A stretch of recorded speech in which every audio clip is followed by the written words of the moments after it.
নিজের গ্রামের বাড়িতে, তাও আবার বাবার বাড়িতে এত মজার মজার খাবার আয়োজন।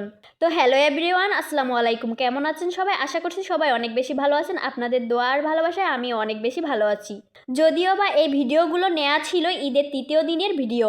এই ভিডিওগুলোর কথা আমি প্রায় ভুলেই গিয়েছিলাম। হঠাৎ গ্যালারি চেক করতে গিয়ে এই ভিডিওগুলো আমার নজরে পড়ে, তাই ভাবলাম আপনাদের সাথে শেয়ার করি। বাবার বাড়ির এত মজার মজার খাউন দাউন বলে কথা।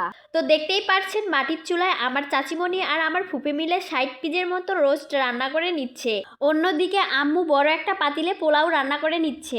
এইদিকে আমার ছোট বোনটাও বসে নেই, সেও সালাতের দায়িত্বটা নিয়ে নিয়েছে। মোট কথা আমাদের বাড়ির সদস্যরা সবাই হাতে হাতে কাজ গোছাই নিচ্ছিল।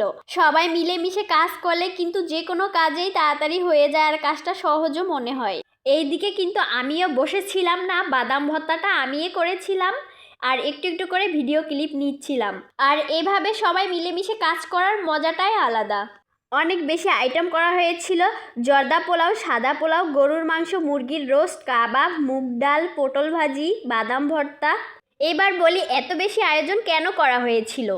আমার শ্বশুরবাড়িতে দাওয়াত করা হয়েছিল, প্লাস আমাদের আরও আত্মীয় স্বজনকেও দাওয়াত করা হয়েছিল, এজন্য এত বেশি আয়োজন করা হয়েছে।